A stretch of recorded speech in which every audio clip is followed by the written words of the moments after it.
Yeah, it'll do the work of a crosscut sled, a miter jig, a spline jig, straight line jig, tapering jig, a panel sled, a 45-degree angle jig, a high fence jig, a polygon jig, and it'll do several joinery methods. Yep. Okay, great. Yep, for sure. All right, talk to you later. Why does this always happen to me? I'm about to build a table saw system so unique that it can replace every table saw jig I know of. Honestly, I don't know how no one's thought of this before. It all starts with a table saw sled, but most table saw sleds have two big problems. This and this. They're just in the way. One way to deal with that is to move the sled to only half the table and put a shorter fence on the back. But that has problems of its own. Not having support on that off-cut side means you can have tear out, and sometimes your off-cut will just fly away. But what you gain is the ability to use your sled for larger panels. That's why it's called a panel sled. It's going to open up doors to things a conventional crosscut sled could never do, and this is way more than a panel sled. Sometimes it feels like there's nothing left to be said about woodworking. But I've always wanted to make something unique that would really help people, and I've been thinking about this project for years. Most table saw jigs are built on some sort of sled, with a base and a couple of runners, and I got to thinking, why make a new sled for every jig? Especially when you work so hard to get a perfect 90-degree angle on a crosscut sled, and most of the jigs rely on that to some degree anyway. What makes this sled different is that half of it is stationary.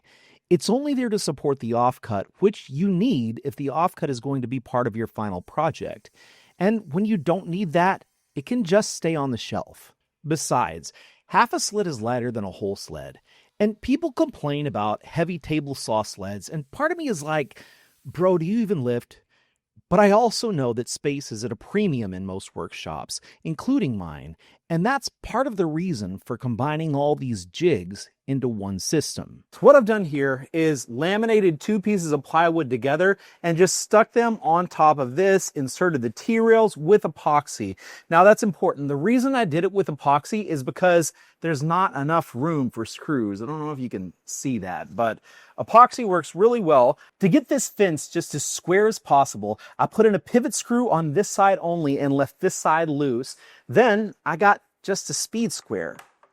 This doesn't need any special tools because you don't have that tiny gap that you usually have on a full-size crosscut sled. Well, that'll get you started, and then you can do your 5-cut method. Here are my 5-cut method results. I'm off by 0.04 of an inch over a 16-inch span, and I'm fine with that. But you do you. And if you ever visit my house and notice a table that's 0.04 of an inch off square, well, I guess the joke's on me. Next up, we're going to build this. The first attachment I'll make is a fence extension to support offcuts when there's a need for that.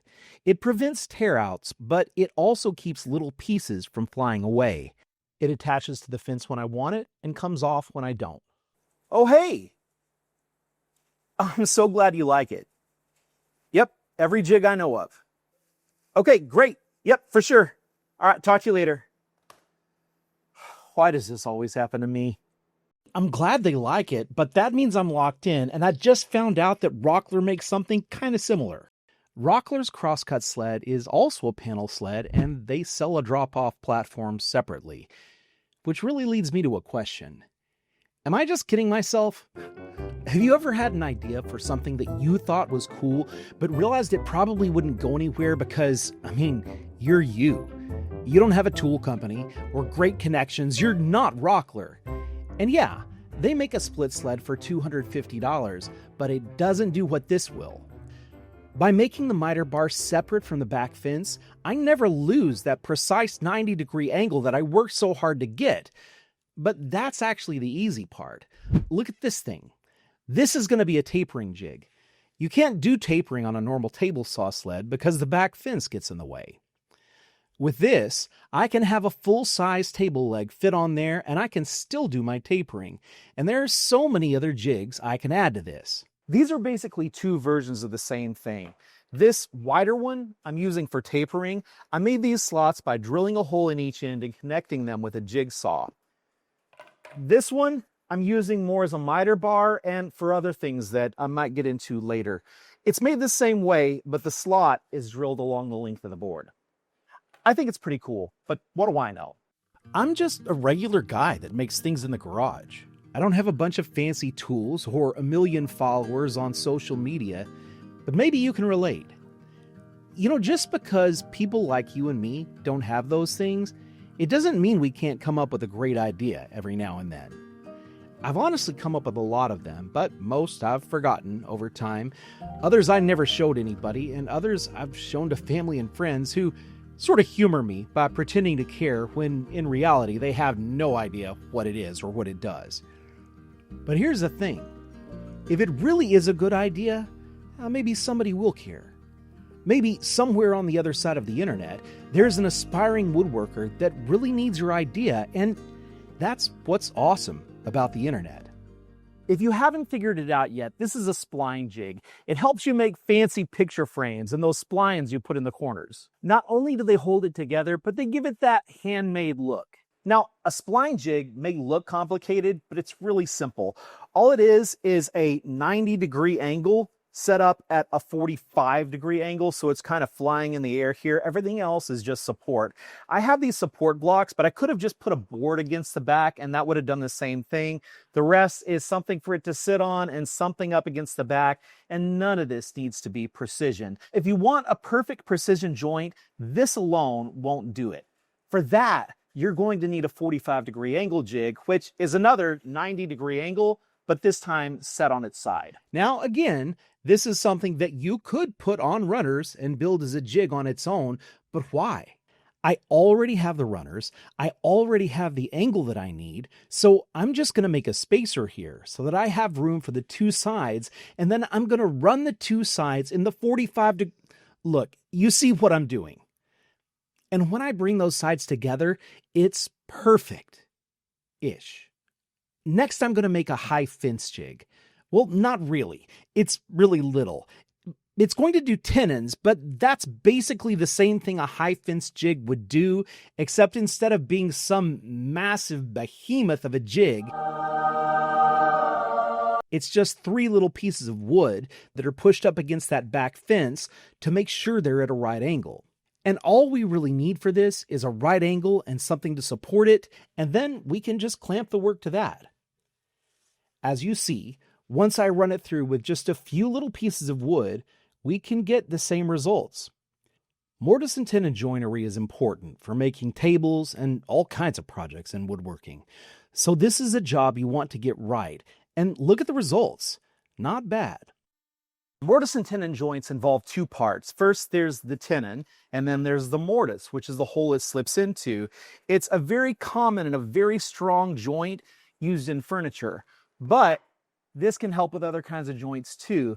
Let's try to make a castle joint. It's hard to find real-life examples of castle joints because they're really about showcasing skill. The only example I can even think of right now is the FlexiSpot Japanese Joinery Bed, which they sent me to check out. It's called a castle joint because the main part looks kind of like a castle. The other 2 pieces are basically a half-lap joint that's enclosed in the castle. And when it all locks together, if the joints are tight enough, it won't move. You don't need fasteners or tools, just put the pieces together like a puzzle. If you're looking for a new bed and think this is as cool as I do, you can also get it with a headboard, and it's compatible with an electronic adjustable backrest. It's budget-friendly too.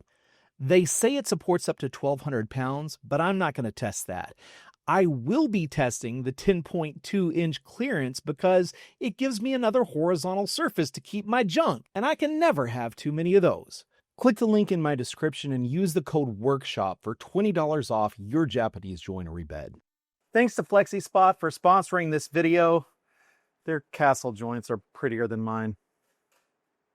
I'm going to keep this next one short because I'm making a Polygon jig. And if I just told you that, you might skip this section of the video because, honestly, who needs a frickin' Polygon jig? But it's kind of cool, I guess, and maybe you will someday have a project where you need to make consistent hexagons. So here's how it works. You use math, I know, to find the angles that you need to make the polygon, and then you use that angle to set the first auxiliary fence. Make the first cut on your workpiece. Then you can turn your workpiece because you've already got that first angle on the workpiece now, and use that to set your second auxiliary fence. Now, if you get those right, then you should be able to keep turning that piece around and around until you've got the shape you want. Of course, if you're off, then it's going to multiply the mistake by however many angles you cut, and you're going to be hosed. But there you go, hexagon. Remember this? This is the miter jig that I made at the very first of the video, and for the polygon jig, I just made another one. It's as simple as that.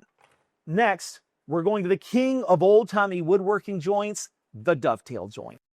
Have you ever looked at a table saw and thought, man, that thing looks like it was made for cutting dovetails? Well, okay, you crazy guy. Here's the closest you're probably going to get. It's all about consistent angles. This jig comes in two parts, and it doesn't matter what angle you pick as long as they're both the same. I put these two pieces together at an 8.5 degree angle because it looked dovetaily. This is going to cut the pins. The other piece is a scrap with an 8.5 degree angle glued to another board, and that'll cut the tails. That's where we'll start. I hang it on the front T-rail of the fence and clamp my workpiece in place. Flip the piece over to cut the other side of the tails and clamp it in place, or just hold it there if you're very, very brave. Once I have the tails, I can transfer them onto the other piece by marking them. Then I clamp the jig to the fence and clamp the workpiece to the jig. Set the blade height to the thickness of the boards. After I've cut one side of the pins, I flip the jig over, clamp it down, and do the other side. Next, I take it to the bandsaw, because if you really thought a table saw was made for cutting dovetails, you're nuts. From there, it gets really manual and fiddly until you finally get them to fit together, and then you can brag to your friends. Or not. Now, I'll be honest, if I'm going to cut dovetails, I'm probably going to do it with a handsaw. But with today's glues, that kind of joinery isn't necessary like it used to be, and so most of the time, I'm more likely to go with this, a box joint. Now, box joints are more in a table saw's wheelhouse. I cut one big board, one skinny one, and one little one, and put them together like this, with one covering the front of the fence, one on top, and one butting up to the side. I'll use that top one to affix the jig to the T-rail on the fence. Okay, now this is where it gets weird. I'm making two keys for each size I want the fingers and spacing to be for my box joints. Then I'm going to remove material from one side the same thickness as my table saw blade using a custom stop. I put both keys in between the fence and the jig and fix it in place. Then I'm going to make a positioning pin the same thickness as my blade, cut a slot in my jig, and slide that pin right in there. Oh, just wait, it's going to get complicated. After that, I reposition the jig so it butts up against the fence. And now we're going to make some box joints, so buckle up. Step 1. Put your notch key against the positioning pin with a pin in the notch. Position your first workpiece against that and make your first cut. Step 2. With the key out of the way, move your workpiece over to the positioning pin and make your second cut. Step 3. Take little bites until everything between those two cuts is gone. Congratulations, you just made your first gap. Step 4. Put the gap over the positioning pin. Cut with it all the way to the left, all the way to the right, and everywhere in between. And there's your second gap. Step 5. Repeat step 4 until you come to the end of your workpiece. Step 6. Pay attention now. Flip your workpiece over and put the first gap you made over the positioning pin. Put it all the way to your left and position the second workpiece right beside it. Then make your first cut. Step 7. Are you taking notes? Work your way back to the edge of your second workpiece, taking small bites until you have a full-size gap. Step 8. Okay, grab your first workpiece again and put the flat edge up against the positioning pin. Then put the second workpiece against your first workpiece with the positioning pin under the gap you just made. Make a cut. Step 9, scoot the board over until the positioning pin is on the inside edge of the gap and remove everything in between. Step 10, see steps 4 and 5. Now, if you did all that right, you should have box joints. If not, you may need to adjust the size of the notch on your key, and if that doesn't work, don't fuss at me. I'll link to the Swiss guy that designed that jig. Go leave nasty comments on his video. Yes, every table saw jig that I know of, except for like an Elfins and a thin rib jig, but those are... Yes, I did say every table saw jig. Right, I'll get right on it. I can't just stick those on a sled. They have to be offset from the blade. It's going to take some thinking.